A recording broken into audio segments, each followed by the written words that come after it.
Bueno, hoy se cumple exactamente 2 años del terremoto con tsunami incluido y por supuesto todos lo recordamos por lo que estábamos haciendo ese día. ¿Quién se va a olvidar? Y además fuimos noticia en el mundo entero por la ferocidad del terremoto, 8.5, uno de los grandes terremotos de la historia que han estado registrados y grabados por todos lados, lo que lo ha transformado en una serie de documentos que son, pero le digo, imprescindibles para los expertos. Pero también nos hizo sentirnos vulnerables frente a la naturaleza. Y otros, aquellos que perdieron familiares, amigos y bienes materiales, todavía guardan ese momento como si lo hubiesen estado viviendo. Hacía poco rato muchos habían conciliado el sueño después de una extensa jornada festivalera. Otros aún despiertos figuraban en sus casas en algún encuentro familiar y los más jóvenes en Pavo Discotex que en cosa de segundos se transformaron en un fatal escenario. Ay, está temblando. Mamá, levántate, terremoto. Mira, me puse la ropa. Lo único que agarré fue mi cartera y pantalones. Esto era una caja de fósforo. La verdad de las cosas es que uno no se podía mantener prácticamente en pie. 3 minutos y 25 segundos de total incertidumbre. Algunos lo compararon con lo ocurrido en 1985, pero la gran mayoría debió enfrentar a ciegas un evento de la naturaleza que dejó clara nuestra profunda vulnerabilidad como personas y sobre todo como país. Durante 32 años, Serna vivió grandes momentos en su departamento ubicado en la Villa Olímpica de Ñuñoa. Aquella madrugada vio cómo todo se venía abajo, pero enfrentar el día después fue lo más doloroso. En mi casa. ¿Ah? Y ver murallas abajo, ver el trizado todo, la escalera llena de escombros. Pero ¿cómo pasó esto si esta era una construcción firme? No podía pasarle nada. Era impactante ver de abajo, digamos, de la calle, ver cómo se movía el edificio, cómo se caían los vidrios. Los restos de vidrios que quedaron sueltos, otros vidrios que se estaban cayendo y habían quedado colgando. No, era impactante.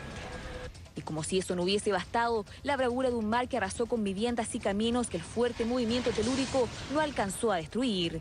8,8 grados Richter que se convirtieron en el 5º terremoto más grande de la historia. Quien no haya vivido esta experiencia no puede dimensionarlo. Dimensionar el hecho de que tú estás durmiendo tranquilamente y te despiertes en movimiento y que todo esté en el suelo.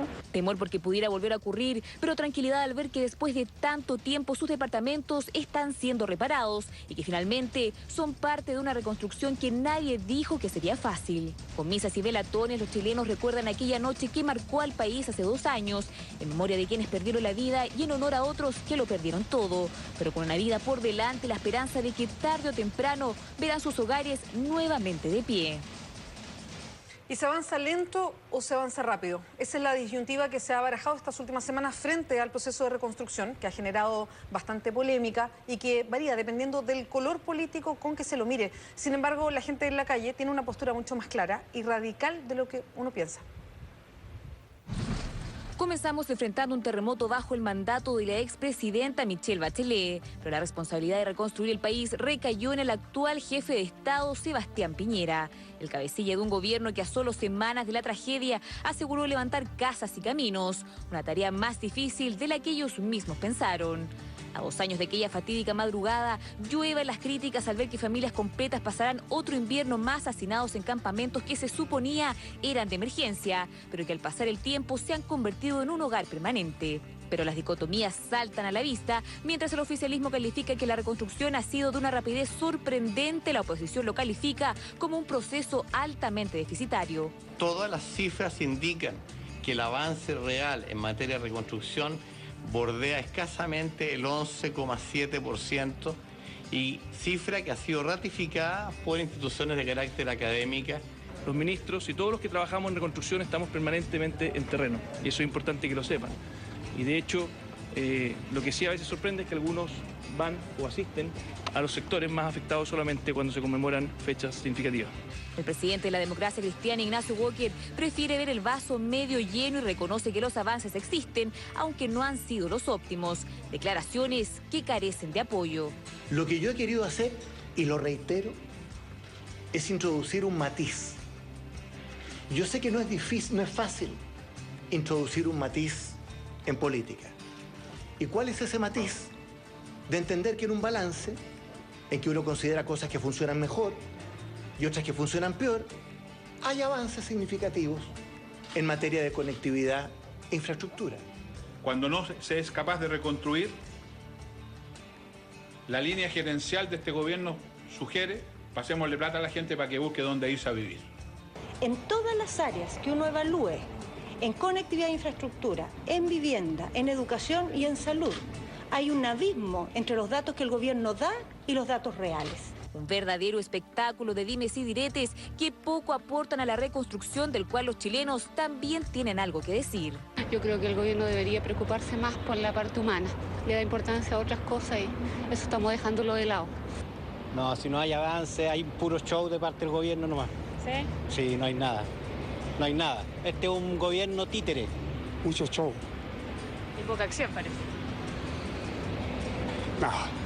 Un show de aquellos que se espera vaya aplacando la medida que nos alejemos de esta fecha y que reflotará cuando las primeras lluvias nos recuerden a esas familias que aún luchan por levantar sus casas, o al menos hasta el 2014, fecha en que el presidente Sebastián Piñera se comprometió a terminar con lo prometido. Bueno, ha sido la polémica que usted veía, continuaba prácticamente durante todo el mes. Estamos con el subsecretario de Vivienda, Juan Carlos Llobet. El ministro ha estado en la zona, se quedó después de la visita del presidente de la República. Y la primera pregunta es así, a la yugular, porque parece que dentro del proceso de reconstrucción es vivienda la que recibe más crítica. ¿Por qué el presidente no fue a Dichato ni a Constitución, por ejemplo? Alejandro, el presidente tuvo una gira muy extensa, que todo el país ha podido ver, lo hemos seguido por los medios. La gira la coordinó la presidencia, yo no tengo el detalle exacto de por qué no fue a Constitución o a Dichato. Pero quiero despejar de frentón la duda de que sea porque en Dichato no tenemos avance, que es una frase que yo he oído mucho y que me gustaría dar datos duros, porque la gente tiene derecho a tener su opinión, pero los datos son los datos. En Dichato tenemos más de 700 viviendas en construcción. Ayer el ministro Pérez Maquena con el delegado Felipe Cast entregaron 91 viviendas terminadas del complejo Miramar.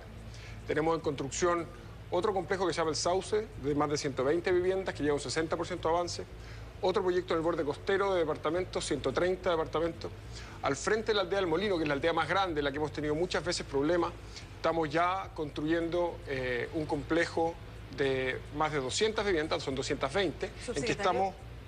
Perdón, Beatriz, solamente para hacer el punto. Estamos construyendo en paralelo la urbanización del terreno, que esté listo, y en paralelo las casas en una fábrica que la estamos trayendo al lugar. O sea, tenemos más de 700 viviendas en construcción. Si había tanto que mostrar, ¿por qué no fue el presidente? Ayer estuvo el ministro Pérez Maquena con el delegado presidencial. El presidente obviamente tenía que elegir ciertos lugares y no podía estar en todos los lugares en la gira. Mi pregunta, Alejandro, en todo caso es otra. ¿Hay tanto que mostrar? Y se lo pregunto porque, a ver, yo entiendo la dificultad de iniciar un proceso de reconstrucción. Yo creo que eso lo tenemos todo claro, independiente de las promesas que se pudieron hacer en un principio.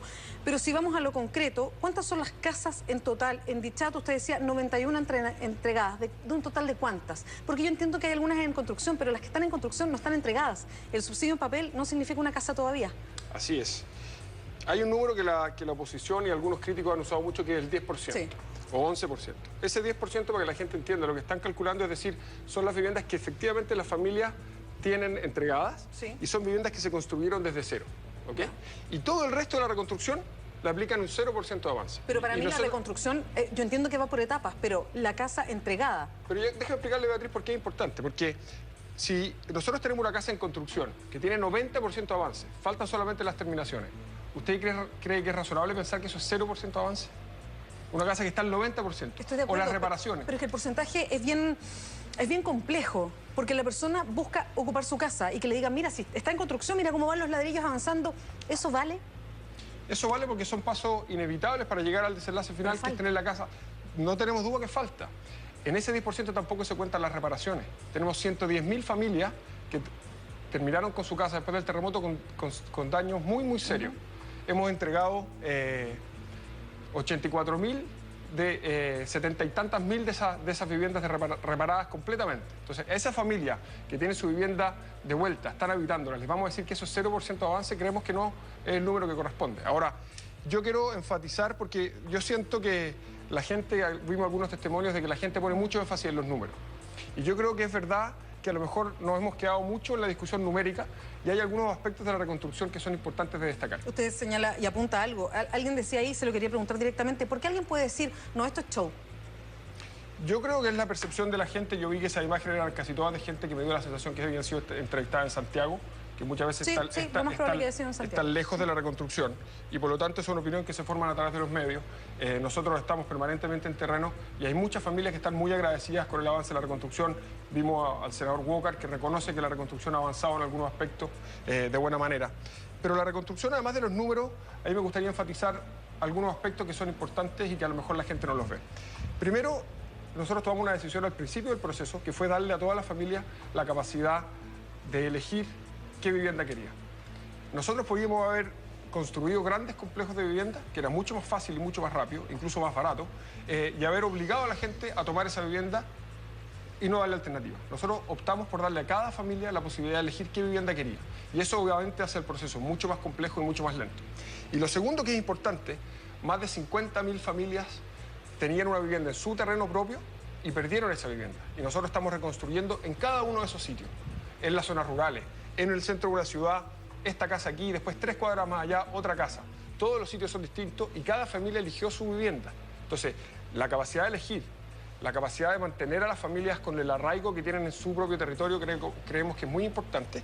Hace más difícil la reconstrucción, pero creemos que es la decisión correcta pensando en el largo plazo. Sin embargo, uno de los terremotos y las tragedias saca consecuencias y trata de superar.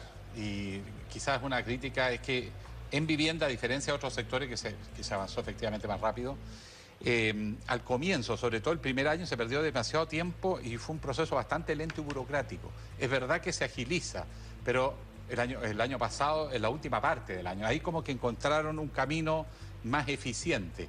De acuerdo entonces a cómo se abordó en la globalidad, ¿qué lección se saca de esto?